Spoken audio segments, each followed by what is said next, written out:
jumpa kakak-kakak.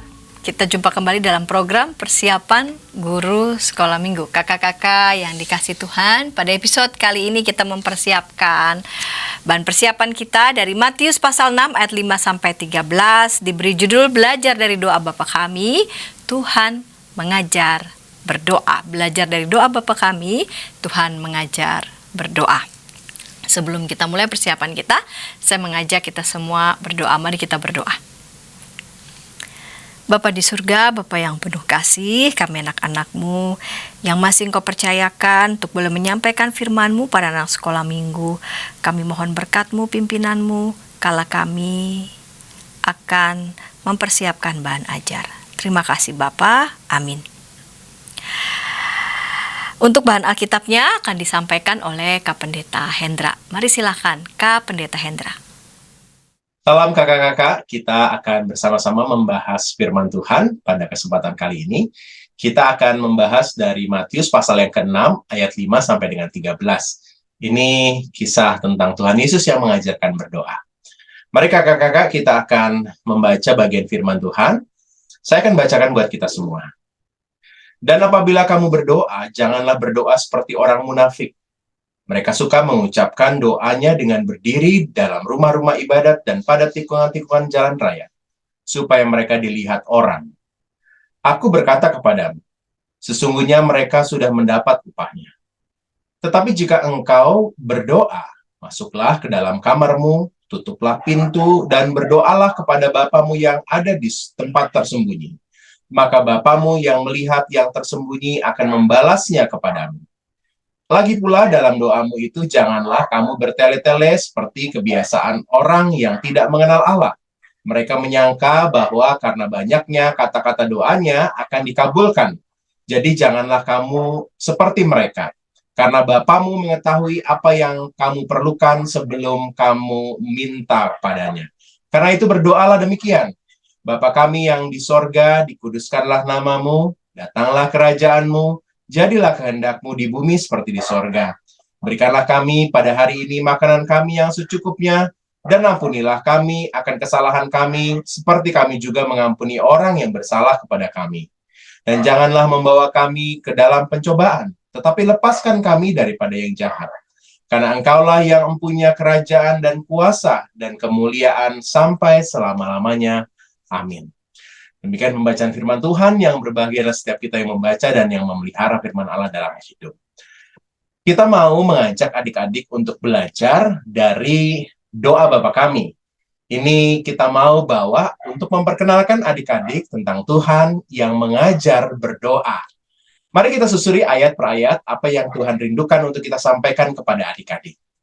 Pada ayat yang kelima, kita bisa melihat bahwa Tuhan sedang meresponi sesuatu yang mungkin pada umumnya saat itu terjadi. Dan Tuhan mau menyampaikan satu hal, yaitu hal berdoa. Dalam ayat yang kelima disebutkan, janganlah berdoa seperti orang munafik. Ternyata mungkin ada banyak sekali orang-orang pada saat itu berdoa seperti orang munafik. Kenapa? Mereka berdoa untuk maksud tertentu. Nampaknya tulus, tetapi ada udang di balik batu. Mereka mau supaya mereka dilihat orang, disebutkan di ayat yang kelima demikian. Jadi, ada banyak orang berdoa untuk menunjukkan kesalehannya. Makanya kenapa mereka berdoa berdiri di rumah-rumah ibadat dan tikungan-tikungan jalan raya. Kenapa? Karena mereka ingin supaya banyak orang melihatnya. Jadi, ada satu pesan kuat yang Tuhan Yesus sampaikan, bahwa doa itu bukan untuk dilihat orang. Doa adalah sebuah relasi dengan Tuhan yang secara privat kita lakukan antara kita dan Tuhan, bukan untuk kita dilihat orang. Pada ayatnya yang ke-6 disebutkan bagaimana harusnya kamu berdoa. Demikian Tuhan menyampaikan sebuah pengajaran. Masuklah ke dalam kamarmu dan tutuplah pintu. Jadi ini adalah jawaban atas apa yang ada di ayat yang kelima. Jadi jangan menjadikan ayat yang ke-6 ini cara berdoa yang harus dilakukan. Wah, kita kalau berdoa harus di kamar sempit. Jadi ada satu tempat tersembunyi. Tidak begitu. Kalau kita ada di tempat makan umum misalnya ya, kita boleh berdoa dan kita usah gelisah di tempat yang tersembunyi begitu. Kita berdoa bukan untuk maksud supaya orang lain melihat. Jadi ini penting ya. Apa yang dituliskan di ayat yang ke-6 adalah jawaban apa yang ada di ayat yang ke-5. Kamu harus berdoa bukan untuk dilihat orang, tapi di tempat tersembunyi. Masuklah kamarmu, tutuplah pintumu. Doa adalah relasi pribadi kita dengan Tuhan. Kenapa? Karena Bapa di tempat yang tersembunyi itu kita ajak berkomunikasi, kita mau berkomunikasi dengan Dia, dan itu penting. Jadi ini pesan yang utama adalah doa itu sangat privat. Doa bukan untuk dilihat orang. Yang kedua, di ayat 7 dan 8 disebutkan, doa juga jangan bertele-tele. Nah, ada catatan yang penting dalam bicara soal bertele-tele. Orang yang bertele-tele menandakan dia nggak kenal Tuhan. Di ayat 7 disebutkan, seperti kebiasaan orang yang tidak mengenal Allah. Jadi kalau kita kenal Allah, Allah yang maha tahu, maka kita nggak perlu berdoa untuk bertele-tele, ya. Ayat ke-8 disebutkan, karena Bapamu mengetahui apa yang kamu perlukan sebelum kamu minta padanya. Jadi sebuah doa adalah sebuah juga gambaran iman kita. Kalau kita berdoa, mengutarakan sesuatu dengan singkat, jelas, dan kita mau menyampaikannya dengan pas, ya, itu menandakan kita kenal Tuhan. Tuhan adalah sebagai pribadi yang maha tahu, maha berkuasa. Sebelum kita minta padanya, dia udah tahu. Maka berdoa untuk menjalin relasi pada Tuhan yang maha tahu. Maka jangan lalu bertele-tele, karena ada banyak orang juga rindu supaya doanya didengar orang sebagai doa yang indah, doa yang bisa membuat dia diakui sebagai orang yang saleh, karena kata-kata doanya itu problem, ya. Jangan berdoa seperti demikian. Yang berikutnya di ayat yang 9 disebutkan, lalu Tuhan Yesus menyampaikan sebuah doa dengan kata-kata yang ia ajarkan. Dan kita mau perhatikan, berdoalah demikian. Kira-kira Tuhan Yesus menyampaikan begitu. Berdoa seperti ini. Doa harus dibuka dengan sebuah pengagungan akan Tuhan.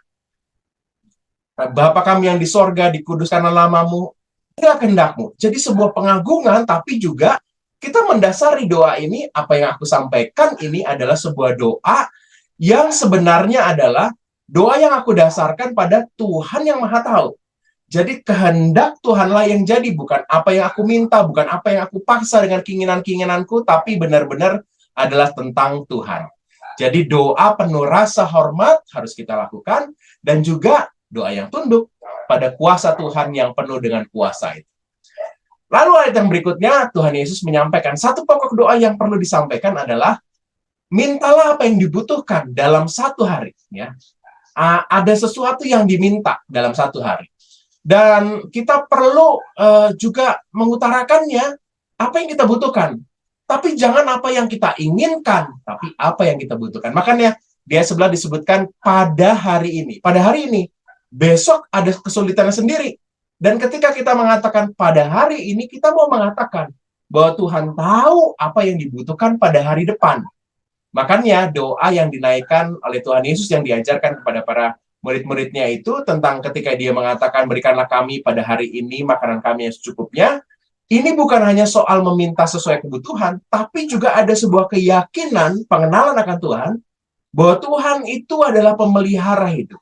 Demikian juga pada hari kemudian nanti Tuhan akan berkarya mencukupkan. Jadi doa ini adalah doa yang bukan hanya minta apa yang dibutuhkan, tapi juga keyakinan bahwa Tuhan adalah Allah pemelihara di hari depan. Dan yang berikutnya adalah di ayat yang ke-12 kita menemukan bahwa ada pesan juga bahwa kita dipanggil untuk melakukan sesuatu apa yang kita minta. Kalau kita meminta kepada Tuhan, Tuhan ampunilah kami akan kesalahan kami, karena itu penting kita mengakui Tuhanlah pengampun dari kesalahan kita. Dan bagi orang pada saat itu dengan latar Yahudi, bahwa pengampun dosa itu hanya Allah. Dan ketika kita mengatakan ampunilah dosa kami, kita mau mengatakan Tuhan Yesus adalah Allah kita. Dan kita juga dipanggil untuk melakukan hal serupa, bahwa kita adalah anak-anak Allah, kita harus hidup juga dengan penuh kasih, kita harus mengampuni sesama.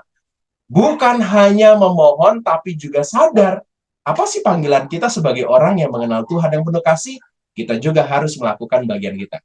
Ini juga sebenarnya berlaku juga ketika kita meminta kepada Tuhan, Tuhan cukupkanlah aku, kita juga dipanggil untuk menjadi cara Tuhan mencukupkan banyak orang. Ini penting untuk kita sadari. Dan doa ini ditutup dengan sebuah kerinduan agar ada perlindungan Tuhan, lepaskan kami daripada yang jahat. Dan ini adalah sebuah doa permohonan sesuatu yang baik. Pada saat yang sama juga kita sadari bahwa doa yang baik juga adalah doa yang kita tutup juga, bahwa Tuhan adalah penguasa hidup kita. Dan kita lalu di ayat 13 bagian akhirnya disebutkan ada pengakuan bahwa Allah berkuasa dalam hidup kita.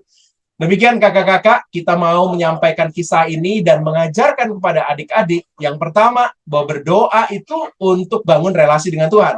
Bukan untuk diperlihatkan kepada orang, supaya didengar orang kata-kata doanya bagus. Bukan, tapi relasi dengan Tuhan. Yang kedua, minta yang dibutuhkan, bukan yang diinginkan. Yang ketiga, yakin bahwa Tuhan itu maha tahu dan Tuhan adalah pemilik hidup kita. Maka sampaikan apa yang kita minta, tapi jadilah kehendak Tuhan. Itu penting sekali. Demikian, semoga kakak-kakak bisa menyampaikannya sesuai dengan apa yang menjadi ciri psikologis dari adik-adik di usia-usia masing-masing. Tuhan berkati. Terima kasih Kak Pendeta Hendra yang sudah menyampaikan bahan Alkitab. Kita mau menuju Kak Yonatan yang akan menyampaikan metode pengajaran bagi anak-anak di kelas Batita Balita. Namun sebelumnya, kita dengarkan pesan-pesan berikut ini. Kita jumpa dalam acara pembangunan jemaat. Pembangunan jemaat setiap Senin di minggu kedua dan keempat pukul 20 waktu Indonesia Barat. Dapat Anda nikmati di channel YKB TV.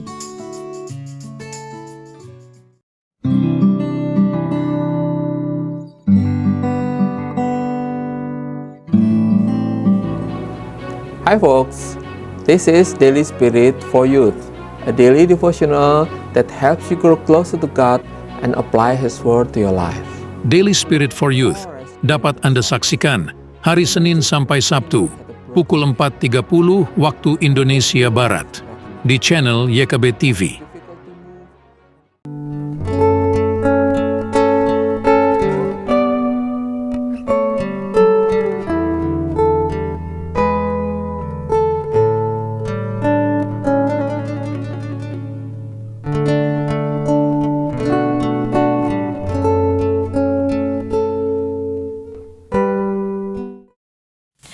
Kakak-kakak senang masih bersama dengan kami dalam persiapan guru sekolah minggu. Kakak-kakak, pada episode kali ini kita mempersiapkan bahan ajar dari Injil Matius pasal 6 ayat 5-13. Belajar dari doa Bapa kami, Tuhan mengajar berdoa.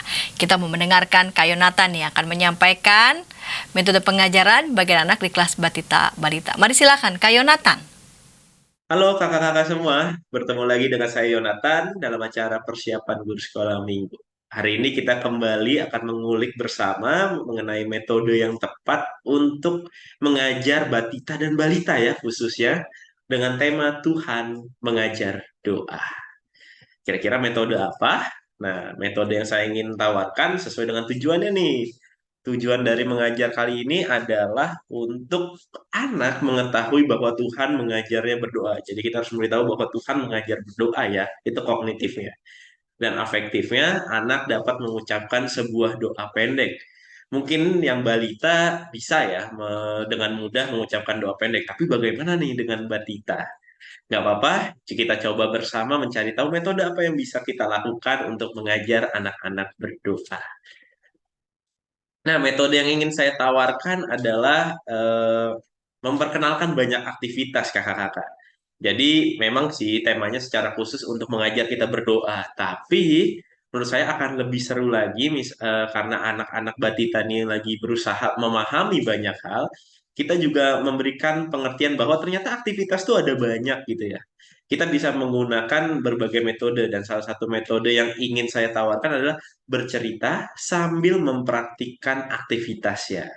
Jadi kita siapkan nih berbanyak aktivitas, banyak aktivitas. Kalau yang dicontoh di PowerPoint saya ada bermain, tidur, makan, membaca, mandi, berdoa tentunya.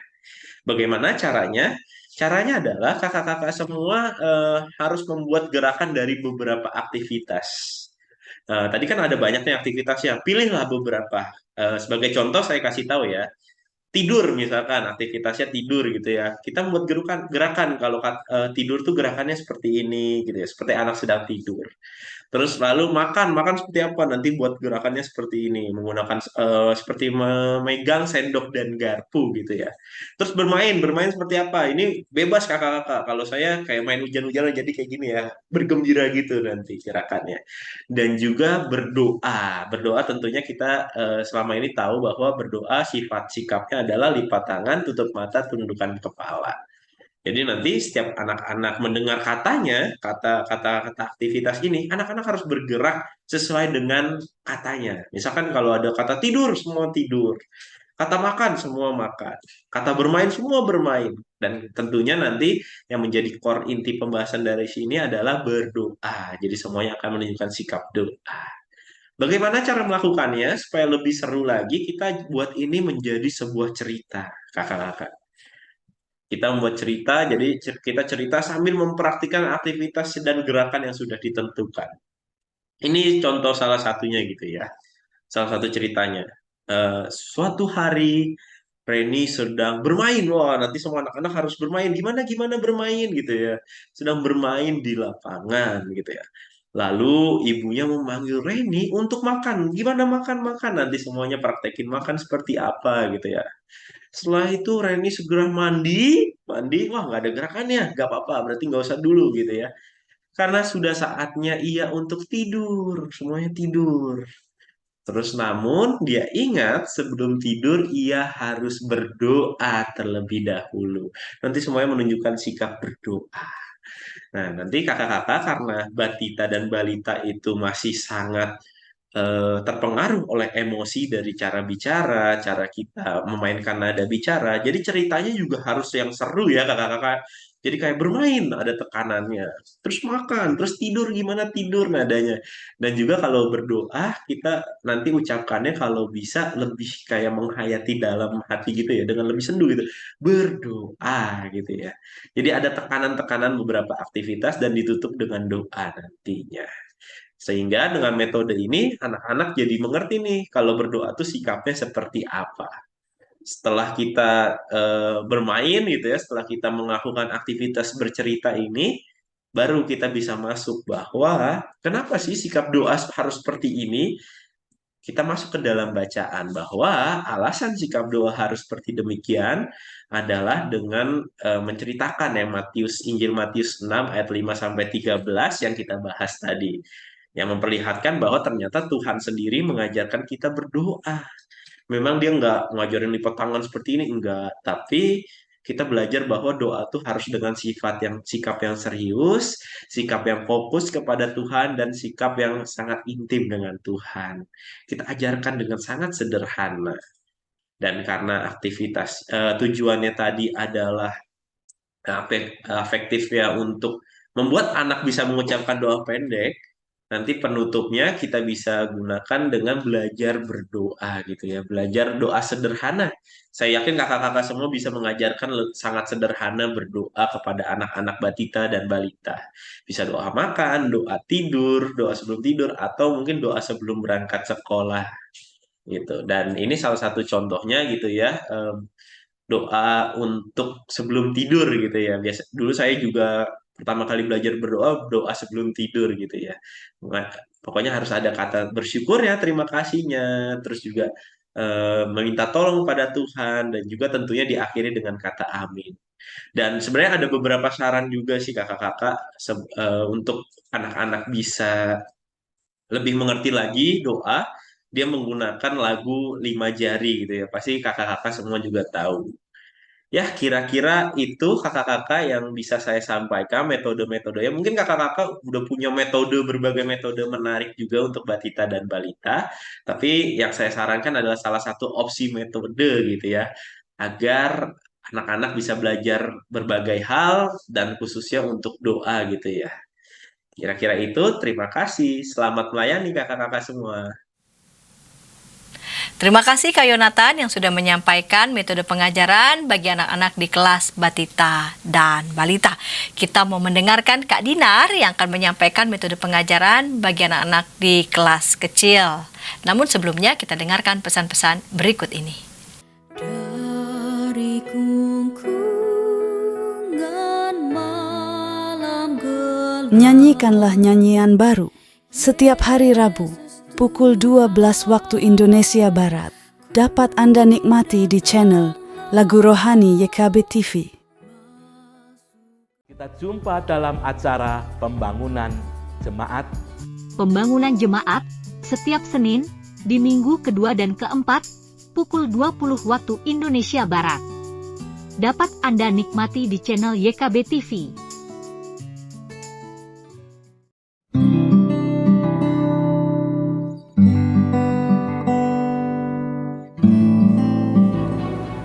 Hi folks, this is Daily Spirit for Youth, a daily devotional that helps you grow closer to God and apply His Word to your life.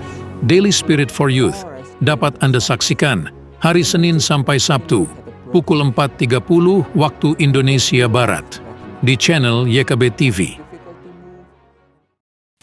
Kakak-kakak sedang masih bersama dengan kami dalam program persiapan guru sekolah minggu.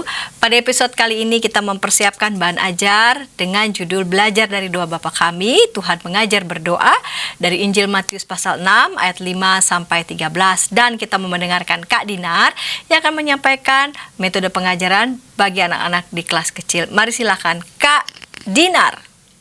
Halo kakak-kakak yang terkasih dalam Tuhan, senang bisa berjumpa lagi dengan kakak-kakak. Saat ini saya ingin membagikan ide mengajar untuk kelas kecil. Tapi izinkan saya untuk memutarkan beberapa slide berikut. Yuk kita buka ya. Nah kakak-kakak yang terkasih dalam Tuhan, hari ini bersama kita akan berbagi ide dengan tema Tuhan Mengajar Berdoa, khususnya untuk anak-anak di kelas kecil. Dari bahan Matius 6 ayat yang ke-5 sampai dengan 13.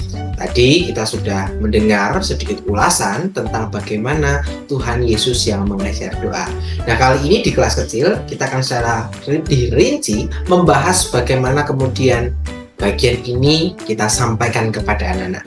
Nah sebelumnya mari kita lihat satu persatu terlebih dahulu. Nah ini dia dari Matius pasal yang ke-6 ayat 5 sampai dengan 13 dengan topik hal berdoa. Kita mengajarkan kepada anak-anak supaya apa? Anak mengetahui bahwa Tuhan telah mengajari kepada setiap kita tentang doa. Bagaimana Tuhan sendiri mengajarkan setiap kita untuk berdoa. Dan yang kedua, anak dapat berdoa kepada Tuhan dengan sederhana. Tadi sudah belajar untuk mengetahui bagaimana doa itu. Kemudian selanjutnya anak merespon dengan apa? Mereka dapat berdoa kepada Tuhan dengan cara sederhana. Sederhana di sini dalam artian sesuai dengan bahasa mereka, sesuai dengan perkembangan mereka. Nah, ini dia ada 5 langkah yang bisa kita sampaikan kepada anak-anak. Bagian ini saya coba runtutkan supaya anak-anak bisa lebih menangkap ya bagaimana doa tadi menjadi satu sarana untuk berkomunikasi antara manusia dengan Tuhan. Tapi lebih dulu di bagian awal kita akan membuka pada sebuah pengalaman terlebih dahulu. Maka pada bagian pertama kita akan mengajak pada anak-anak untuk mengenali berbagai macam alat komunikasi. Ya, nanti ada alat komunikasi modern, alat yang tradisional. Ya, kemudian pada bagian kedua ajak anak untuk kemudian memahami pentingnya komunikasi. Kalau tadi alat itu sudah ada, maka kita lihat intinya. Apa sih yang penting di dalam komunikasi itu dan mengapa kemudian kita berkomunikasi? Nah, selanjutnya, kalau sudah selesai di bagian itu, kita akan menceritakan bagaimana kemudian Tuhan Yesus sendiri yang mengajari kepada setiap kita, anak-anaknya, untuk berdoa. Bagaimana doa itu yang baik seperti apa, bagaimana kita menyampaikan doa. Yang keempat, mari bersama kita ajari anak tentang sikap doa yang baik. Dan yang kelima, kita akan menutup pengajaran kita dengan memberikan aktivitas, di mana aktivitas nanti berbicara tentang keseluruhan dari pengajaran kita. Nah, maka di bagian awal kita bisa mengenalkan dulu pada anak-anak tentang Alexander Graham Bell. Ketika anak-anak mungkin masih ada yang beberapa tahu atau belum, kita bisa memberikan gambarnya. Anak-anak ada yang tahu tidak siapa nama bapak ini? Waduh, ini kok kayaknya bawa satu alat ya, kira-kira apa ya gitu ya, kita bisa tanya gitu. Kita bisa memberikan tebakan. Depannya A ya, belakangnya R gitu. Nah, siapa tahu ada anak-anak yang membaca buku ensiklopedia atau mengetahui lewat internet gitu ya.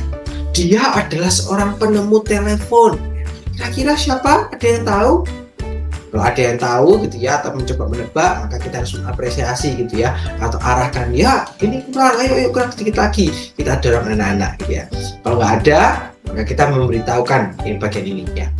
Beliau adalah Alexander Graham Bell, dan dia adalah seorang penemu. Penemu apa? Penemu telepon sebagai alat komunikasi manusia. Karena apa? Dulu alat komunikasinya itu tidak secanggih sekarang anak-anak, sifatnya masih tradisional.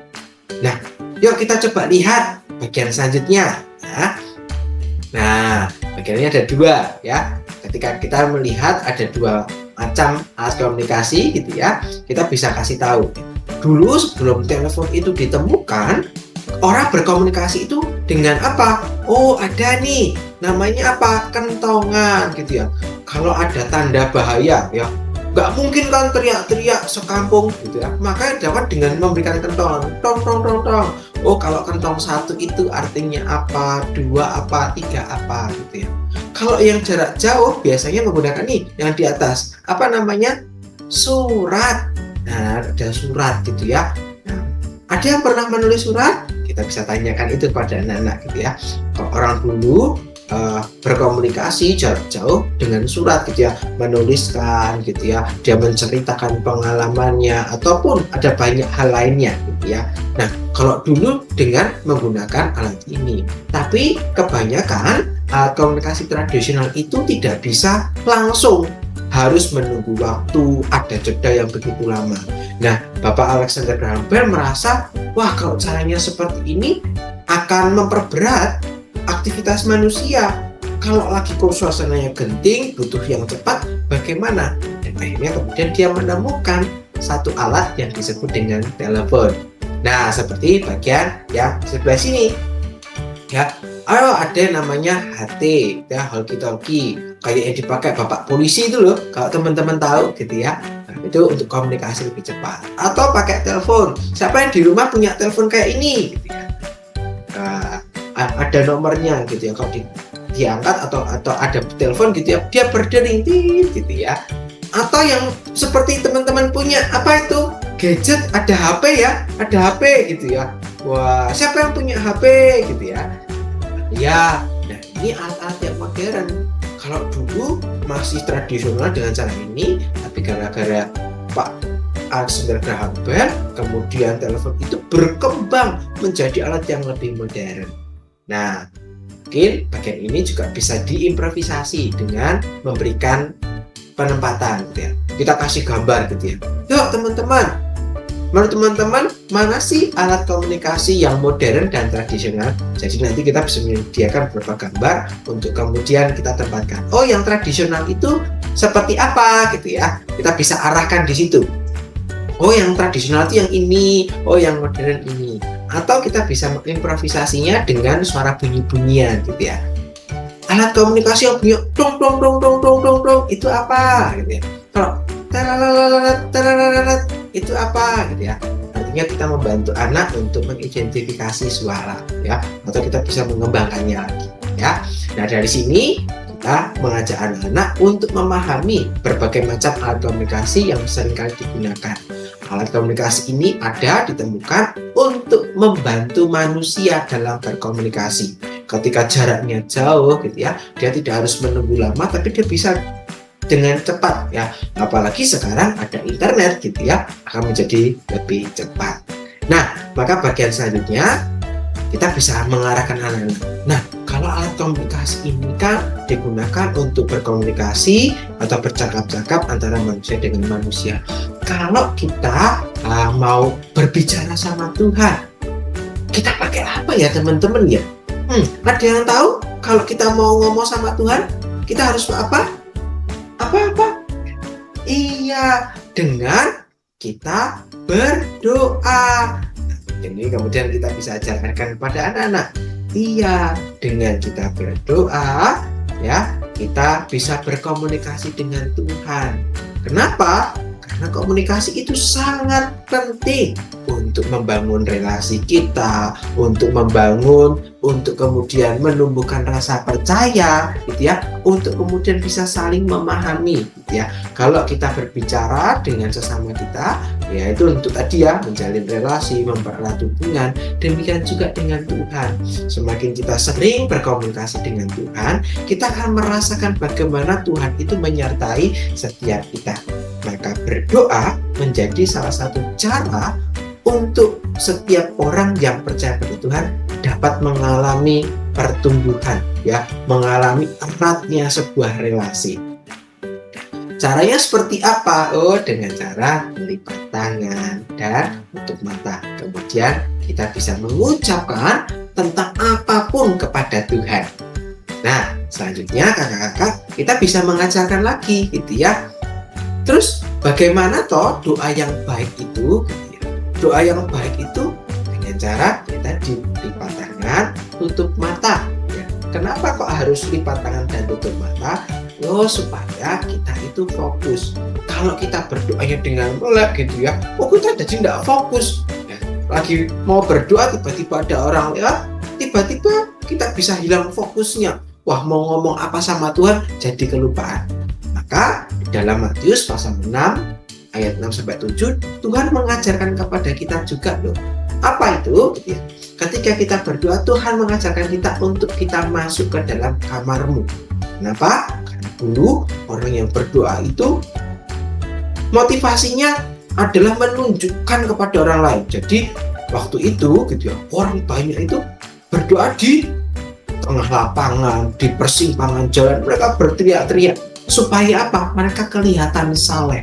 Bukan dalam rangka membangun relasi dengan Tuhan, tetapi supaya mereka menunjukkan kepada orang lain. Nah, ini motivasi yang salah.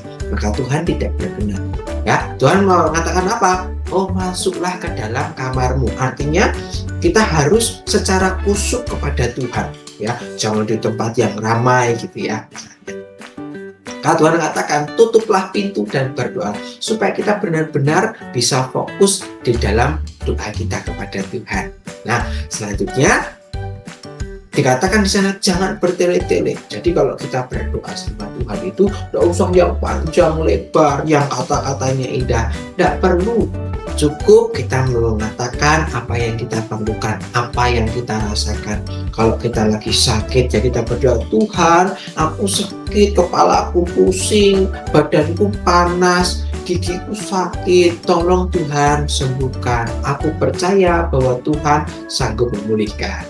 Amin, gitu ya. Atau ketika kita berdoa untuk makan, Tuhan, aku bersyukur untuk berkat-Mu. Biarlah makanan ini menjadi berkat untuk tubuhku. Terima kasih Tuhan. Amin. Itu juga bisa kita lakukan. Nah, seperti gambar ini ya. Ada yang berdoa di gereja gitu ya. Ada yang berdoa sebelum tidur gitu ya. Supaya Tuhan menyertai, Tuhan menjaga di dalam hidup kita. Ada yang ketika mau dengerin firman Tuhan juga berdoa gitu ya. Maka ini yang paling ujung itu ya, gambar seorang anak yang berdoa dengan khusyuk kepada Tuhan. Nah, kita juga bisa melihat bahwa Tuhan Yesus sendiri juga mengajarkan kita loh untuk berdoa. Ya, di dalam Matius dikatakan sana, di dalam doa yang seringkali kita sebut dengan doa Bapa kami. Di sana Tuhan memberikan contoh, gitu ya. Paling tidak ada 3, ya. Bagaimana yang pertama? Dikatakan sana, berikanlah kami pada hari ini makanan kami yang secukupnya. Maka pada bagian ini kita berdoa kepada Tuhan supaya makanan yang Tuhan sudah sediakan itu menjadi berkat bagi tubuh kita. Sekaligus doa itu mengantarkan bagaimana kita bersyukur untuk setiap berkat yang sudah kita terima. Ya, kita berterima kasih kepada Tuhan. Maka berdoa sebelum makan menjadi penting. Menjadi rasa syukur sekaligus berharap berdoa supaya makanan ini menjadi berkat. Kemudian selanjutnya di sana juga dikatakan bahwa ampunilah kami akan kesalahan kami seperti kami juga mengampuni orang yang bersalah kepada kami. Bagian ini Tuhan meminta kita untuk Tuhan memberikan pengampunan ya. Ketika kita berdosa, kita melakukan kesalahan, kita mau ampun kepada Tuhan. Dan Tuhan justru menginginkan setiap kita juga memberikan pengampunan. Karena Tuhan telah lebih dulu mengampuni kita, Maka setiap kita juga harus mengampuni ketika ada teman yang nakal, ada orang yang mau menyakiti kita, ya jangan menyimpan dendam, tapi kita harus mengampuni. Dan di doa Bapa kami, jangan juga dikatakan, ya, nah, janganlah membawa kami ke dalam pencobaan, tetapi lepaskanlah kami daripada yang jahat. Ya, bagian ini mengajak kita untuk kita meminta pertolongan Tuhan. Ya, kalau kita mengalami kesulitan, entah ketika kita mau ujian, ya, atau kita menghadapi kesulitan-kesulitan lainnya, kita berdoa kepada Tuhan, meminta perlindungan dari Tuhan, pertolongan Tuhan, supaya apa? Tetap kita dijagai, diberkati, dilindungi, diberkati selalu. Ya, maka doa Bapa kami menjadi salah satu contoh doa yang Tuhan Yesus berikan, ya, bukan dengan kata-kata yang panjang, tetapi dengan kata-kata yang sederhana sesuai dengan apa yang kita butuhkan. Nah, maka pada bagian ini, kakak-kakak, kita bisa menekankan kembali pada anak-anak. Jadi, mengapa tokoh kita harus berdoa? Tentu itu akan menjadi pertanyaan anak-anak, ya. Maka pada bagian ini kita bisa mengatakan, kenapa kita harus berdoa? Kita berdoa pada Tuhan untuk apa? Berkomunikasi dengan Tuhan, karena kita mau membangun relasi dengan Tuhan. Nah, jadi kalau kita mau relasi dengan Tuhan, boleh nggak kalau berdoa dengan teriak-teriak gitu? Nah, biarkan anak-anak yang menilai. Ya, kita bisa memberikan contoh dan biarkan anak-anak menilai benar atau salah, baik atau tidak, gitu ya. Nah, atau ketika berdoa, boleh nggak sambil lari-lari gitu ya? Boleh nggak gitu ya? Nanti kita kasih pertanyaan itu kepada anak-anak lagi, ya. Kemudian, mengapa sih aku berdoa? Saya dikatakan sebagai rasa syukur kita atas setiap berkat yang Tuhan beri. Artinya kita menyadari bahwa ketika kita hidup, apapun yang kita terima itu semua adalah berkat dari Tuhan. Maka dengan berdoa, kita berdoa kepada Tuhan supaya kita semakin diberkati. Diberkati itu artinya apa? Kita dilindungi, kita dijagai, gitu ya, kita disertai. Maka dengan berdoa kita akan membawa pada diri kita untuk dibentuk sama Tuhan. Nah, kakak-kakak yang terkasih dalam Tuhan, itulah yang bisa kita ajarkan tentang berdoa. Nah, saya sudah melampirkan ini di dalam bahan ajar doa. Nanti kakak-kakak bisa unduh di bagian kolom deskripsi, ya. Nah, ini contohnya, ya.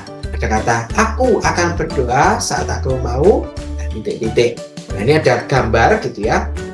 Ada gambar makan, ada tidur, ada belajar, ada sakit gitu ya. Nah, nanti anak-anak diminta untuk menggunting, ya. Kemudian bisa juga diwarnai, bisa juga kemudian diberikan keterangan di dalam setiap gambar. Oh, ini sedang makan. Oh, ini sedang tidur, ya. Ini sedang belajar, ini sedang sakit gitu ya. Nah, maka itu menjadi bagian akhir kita gitu ya. Bagaimana ketika kita sakit, ya kita berdoa supaya apa? Supaya Tuhan kasih kesembuhan. Aku akan berdoa sebelum aku makan supaya apa? Makanannya diberkati. Aku mau berdoa sebelum aku tidur supaya aku dijagai. Aku mau berdoa sebelum aku belajar supaya aku fokus, supaya apa yang aku pelajari dapat berguna bagi diriku. Nah, nanti kakak-kakak bisa memvariasi dengan mengajak anak untuk turun gambar. Nah, nanti dua bagian ini bisa disatukan, kemudian kita bisa beri semacam paperclip gitu ya, supaya bagian ini bisa diputar gitu ya. Jadi bagian yang di atas ini akan kita tempelkan di bagian yang ada lingkaran tadi supaya menjadi satu kesatuan.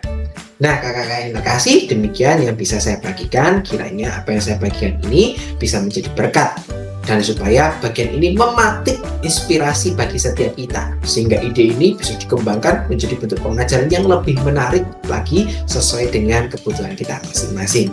Selamat mempersiapkan bahan ajar ini. Tuhan memberkati kita semua. Sampai jumpa. Terima kasih Kak Dinar yang sudah menyampaikan metode pengajaran bagi anak-anak di kelas kecil. Kita mau menuju Kak Grace Victoria yang akan menyampaikan metode pengajaran bagi anak-anak di kelas besar. Namun sebelumnya kita dengarkan pesan-pesan berikut ini. Dari kungkungan malam gelap. Nyanyikanlah nyanyian baru setiap hari Rabu pukul 12 waktu Indonesia Barat dapat Anda nikmati di channel Lagu Rohani YKB TV. Kita jumpa dalam acara pembangunan jemaat. Pembangunan jemaat setiap Senin di minggu kedua dan keempat pukul 20 waktu Indonesia Barat. Dapat Anda nikmati di channel YKB TV.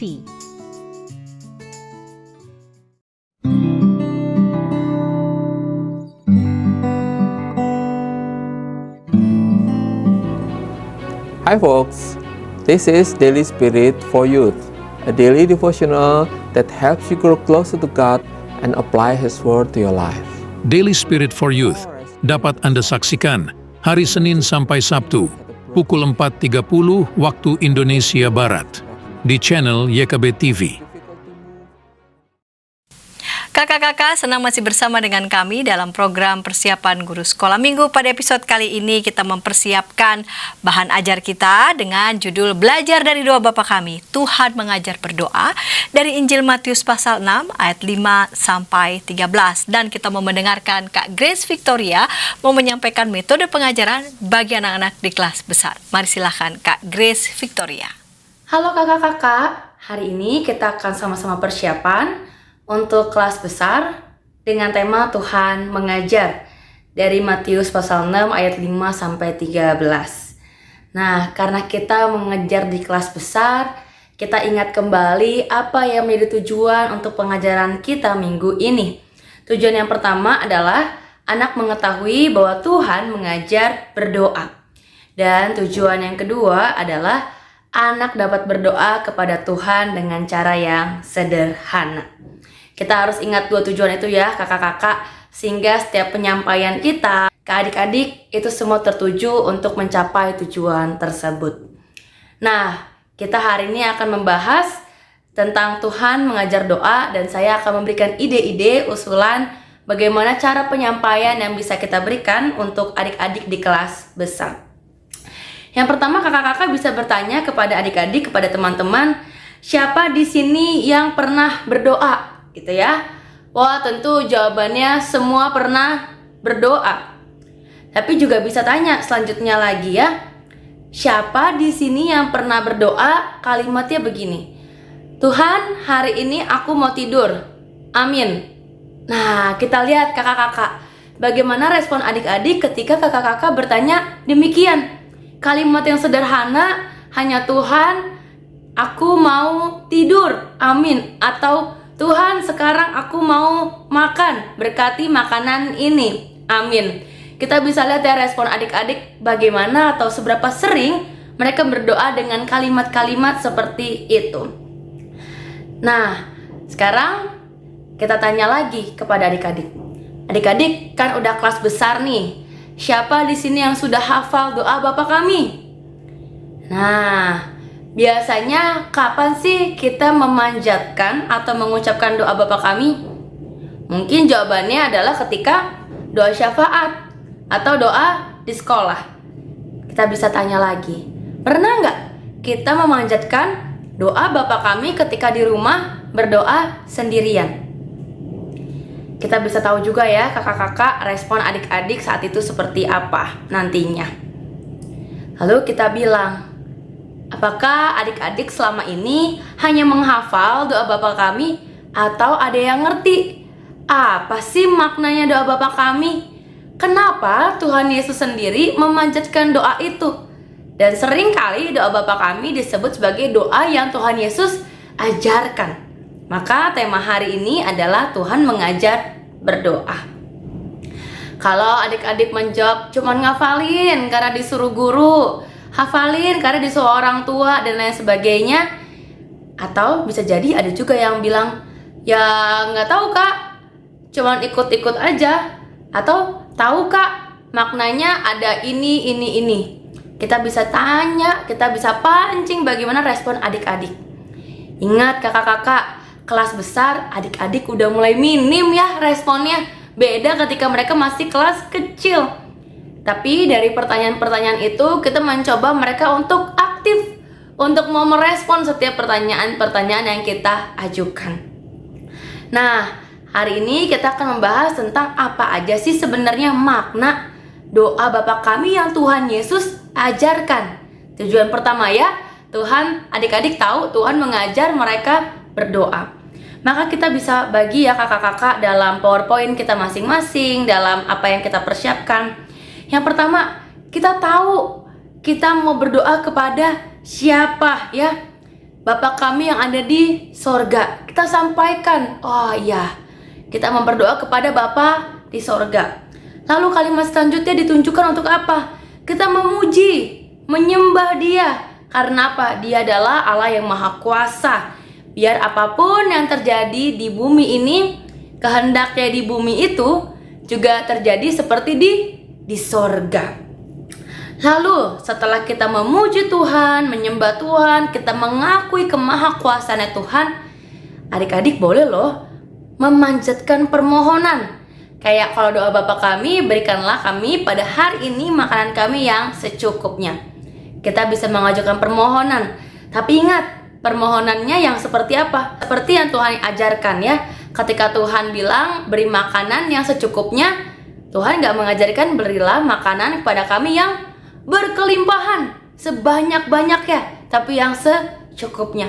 Kita tahu apa kebutuhan kita, keperluan kita, bukan cuma sekedar keinginan.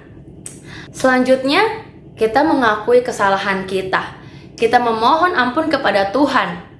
Dan kita juga belajar untuk bisa memaafkan orang lain. Ketika kita memohon pengampunan dari Tuhan, kita berharap Tuhan mengampuni kita. Maka ketika ada orang juga yang bersalah kepada kita, kita juga mau belajar untuk memaafkan mereka, mengampuni orang lain.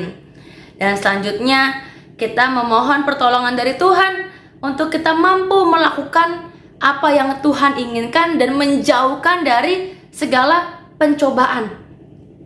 Ya, melakukan yang jahat bukanlah hal yang Tuhan inginkan. Maka kita minta pertolongan Tuhan. Tuhan yang memampukan kita untuk kita bisa melakukan apa yang Tuhan kehendaki. Dan akhirnya kita mengakhiri doa dengan apa? Dengan menyerahkan segala sesuatunya, termasuk mengakhiri doa kita kepada Tuhan yang mempunyai kerajaan dan kuasa dan kemuliaan sampai selama-lamanya. Maka poin-poin ini menjadi hal yang bisa kakak-kakak bagikan kepada adik-adik, sehingga adik-adik tahu, oh, dalam doa yang Tuhan Yesus ajarkan, yang Tuhan Yesus juga panjatkan, itu ada ini, dan ini. Jadi doa bukan sekedar mengungkapin permohonan. Tuhan, sekarang kami mau makan, berkati makanan ini, amin. Tuhan, sekarang kami mau tidur, berikan mimpi indah, bangunkan besok pagi, amin. Bukan itu aja, tetapi ada poin-poin lainnya yang bisa kita sampaikan kepada Tuhan dalam doa kita. Dan diakhiri, kakak-kakak bisa minta adik-adik untuk menuliskan doa mereka sebelum tidur. Itu jadi aktivitas, jadi pembelajaran juga adik-adik, bagaimana adik-adik bisa menyampaikan doa, menyampaikan percakapan, dialog kepada Tuhan melalui doa. Nah, dari situ tujuan kedua tercapai kakak-kakak. Adik-adik bisa berdoa dengan cara yang Tuhan ajarkan dan juga yang sederhana. Demikian kakak-kakak ide dan persiapan yang bisa saya bagikan. Semoga membantu. Selamat kembali mempersiapkan diri. Tuhan Yesus memberkati kita semua. Terima kasih Kak Grace Victoria yang sudah menyampaikan metode pengajaran bagi anak di kelas besar, dan kami sudah merampungkan bahan Alkitab disampaikan Kak Pendeta Hendra. Dan untuk kakak-kakak yang mau mengulik lagi teks ini, Injil Matius 6 ayat 5-13, mari kakak-kakak boleh menyaksikan tayangan ngulik Alkitab, dan kakak-kakak juga boleh makin diperlengkapi dalam aktivitas sekolah minggu dengan menyaksikan tayangan aktivitas sekolah minggu. Kami telah menyajikan bahan Alkitab dan juga metode pengajaran. Sebelum kita berpisah, mari kita berdoa. Ya Bapa, terima kasih Engkau boleh menyertai anak-anak-Mu yang sampai saat ini terus bertekun, mempersiapkan firman Tuhan untuk disampaikan pada anak sekolah minggu. Kami mohon berkat-Mu ya Tuhan, berikan kemampuan bagi anak-anak-Mu. Kami juga berterima kasih lewat berkat-Mu boleh memberikan hikmat bagi setiap kakak-kakak narasumber yang menyajikan bahan Alkitab maupun juga metode persiapan. Tuhan berkati, Tuhan berikan hikmat pada kakak-kakak yang Kau percaya sehingga mereka boleh terus bergembira, bersukacita, bertekun melayani Tuhan. Terima kasih Bapa, dalam Kristus kami berdoa. Amin. Sampai jumpa pekan depan dengan bahan persiapan yang lainnya. Sampai jumpa.